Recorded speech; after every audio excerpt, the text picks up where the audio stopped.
Okay, so I would love to find out where you think I said electrons move faster than the speed of light, because as I've said in other comment, um, yeah, they don't move faster than the speed of light. Let me give you a second.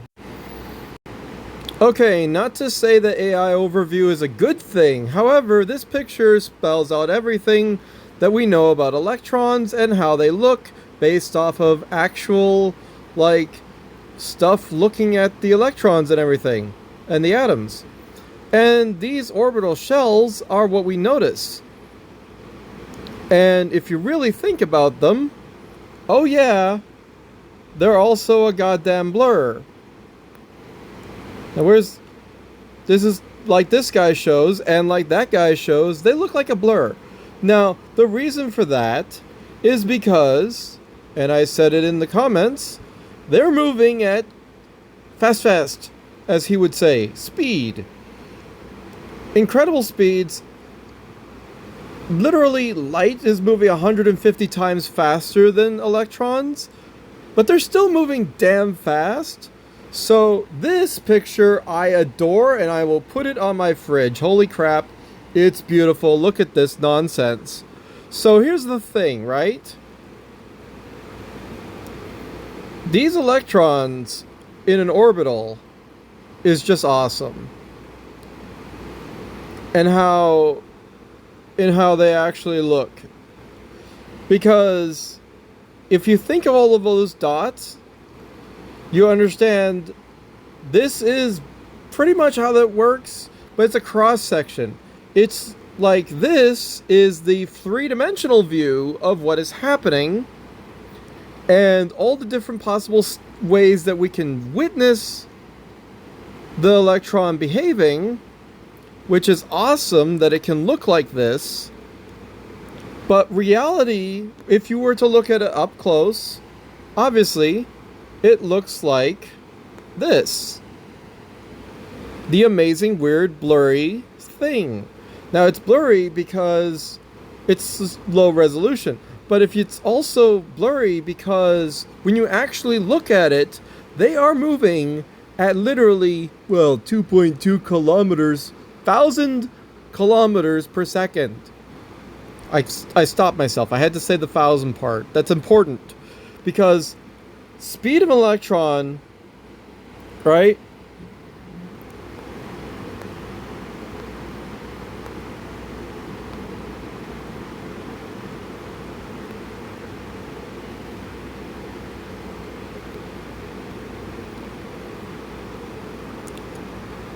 Right, this is the stupid shit that they talk about. 2,000 kilometers per second. Kilometers is 1,000 meters. 1% the speed of light. Yeah, basically. It's not 1% the speed of light. It's a little bit different number than that. It's more like 1.7, but that doesn't... screw you. The point is, kilometers has nothing to do with electrons. Because electrons are absolutely fathomably tiny. How small are they? What the fuck? Except the cookies. Screw you. So electrons are... Where the hell am I? Where did I even go? Screw you.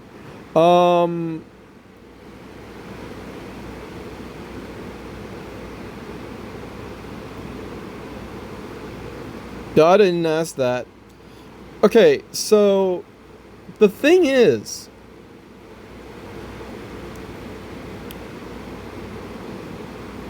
okay, the AI overview. Shut up. Just knock it off. Delete that. That's a stupid thing. Speed of electron, right?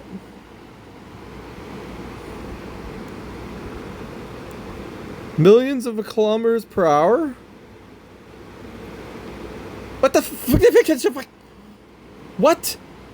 Okay, I'm pissed.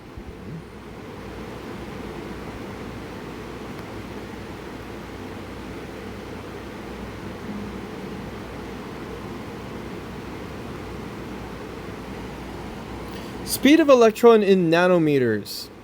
7.28 10 to the 5th meters per second. Quoi? No, bitch. I said nanometers. Shut the fuck up about your meters. I don't want to. I want to talk about nanometers, dude. Do you know why? Because an atomic.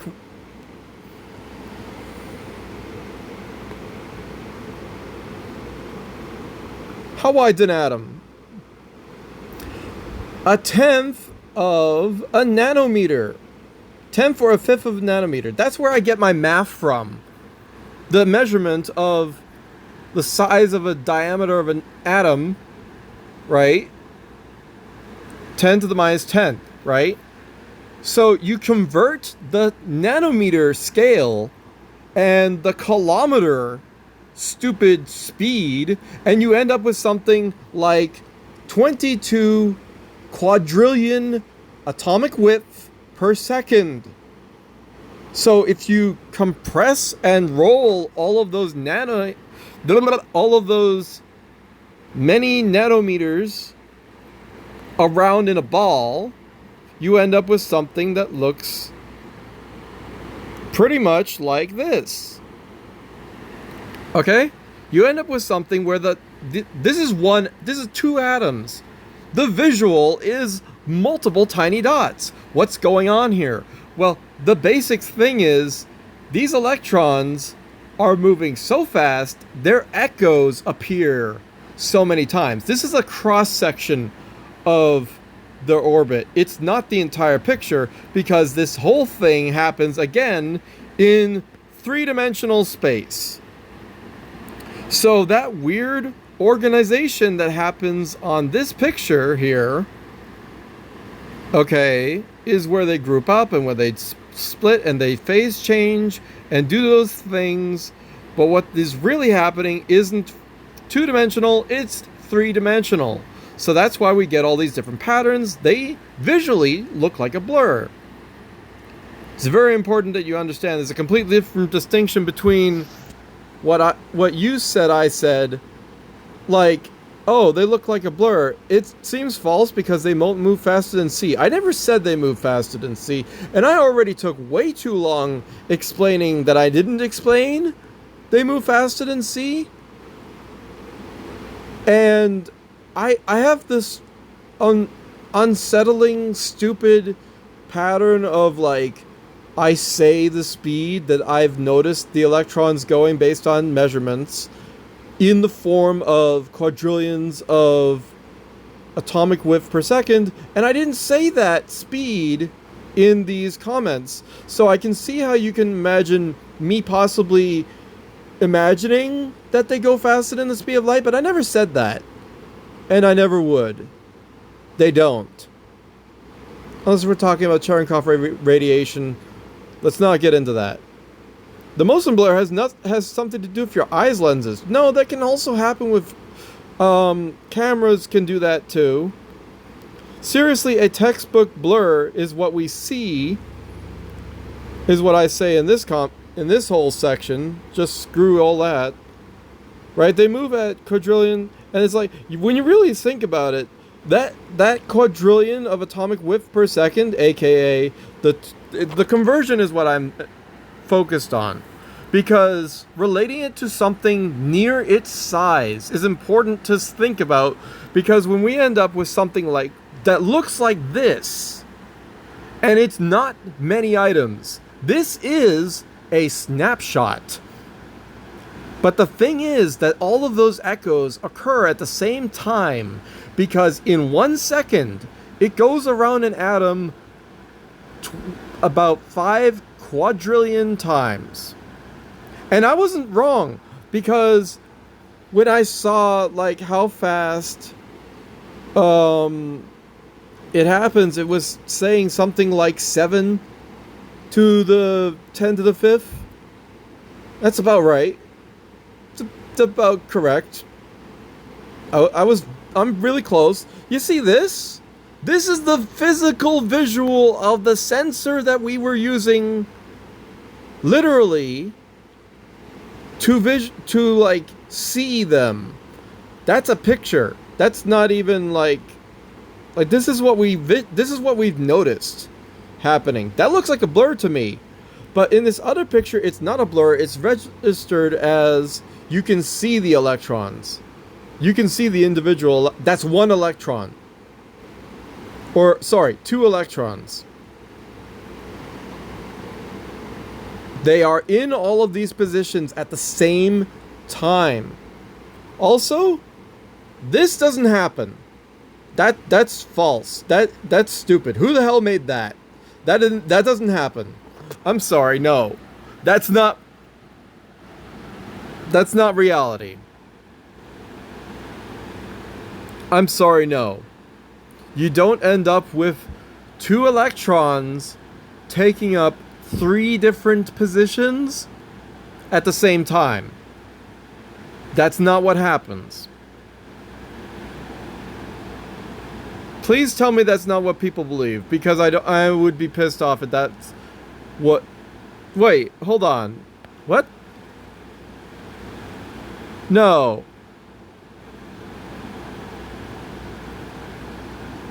Huh.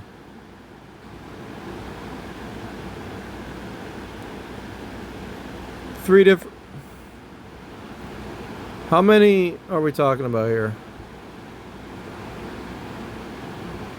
2 proton,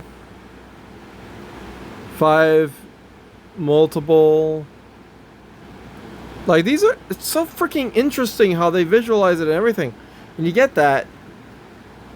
Wait, hold off, freaking phone. This is the. Okay, that's more like it. That's what I was talking about. See, you got 1 and 2 here. This is 1, this is 2.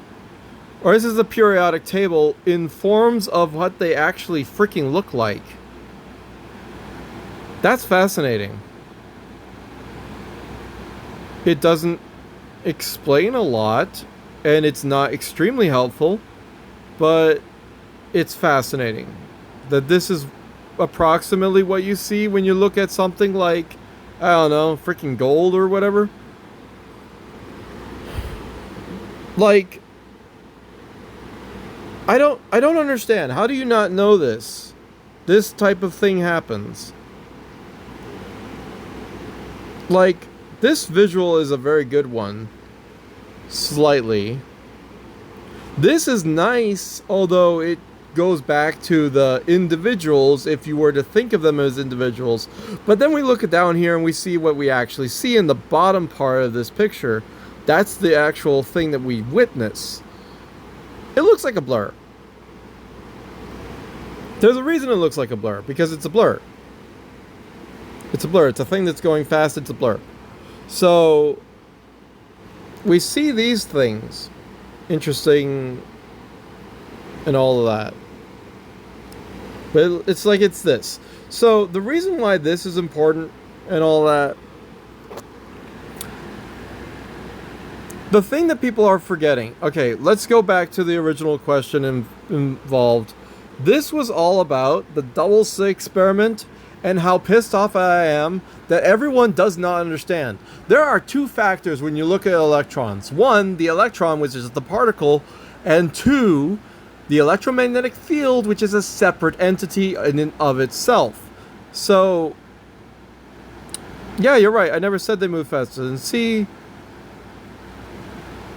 And all of this stuff and the blur is stuff that we notice when moving it. I never said it. Yeah, no, it doesn't move faster than speed of light. It doesn't move faster than C. Now, I'm actually extremely disturbed that when I looked up the speed of an electron, they said it moves 1% the speed of light. It does not. If you actually look at the math, it's like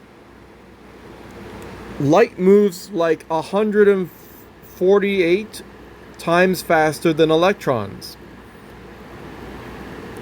I don't know how to convey that in a way that is like what is that in relation to so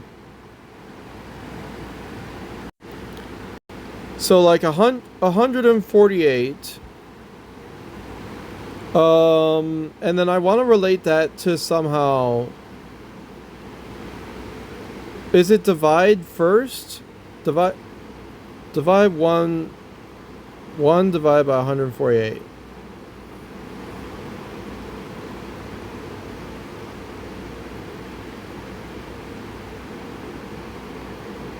Yeah. No.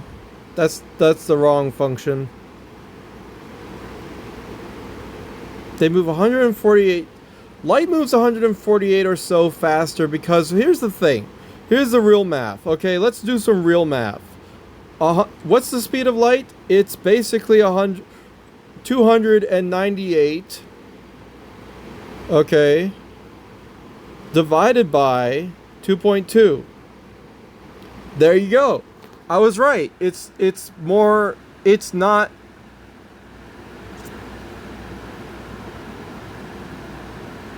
148, but it's actually 135. Interesting. So anyway, that's the number that you need to think. Light is moving 135.4 times the speed of an electron.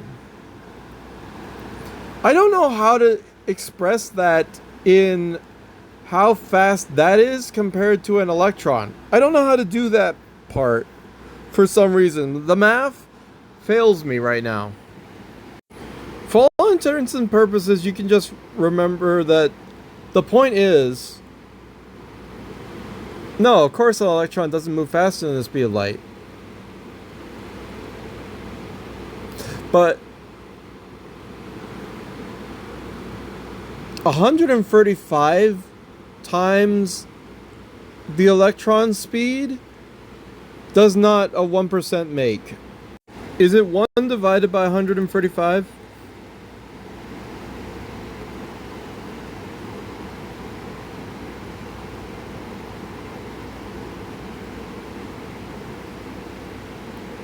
No, that doesn't make sense either.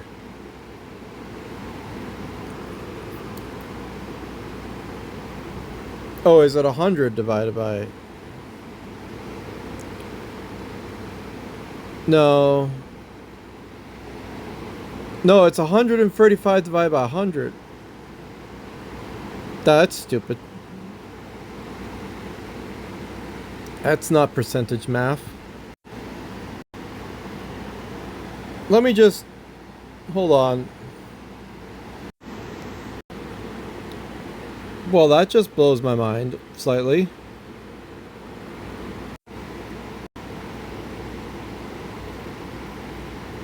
Huh.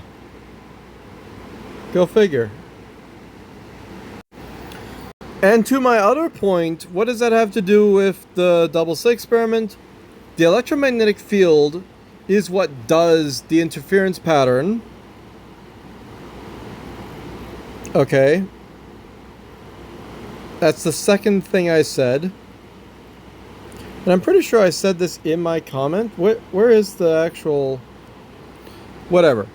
And then the electron moves through that interference pattern towards where it's going to go based on very extreme, relative to the size of an electron, deviations is what changes where it's going to go on the back wall. And we see the interference pattern of where it ended up.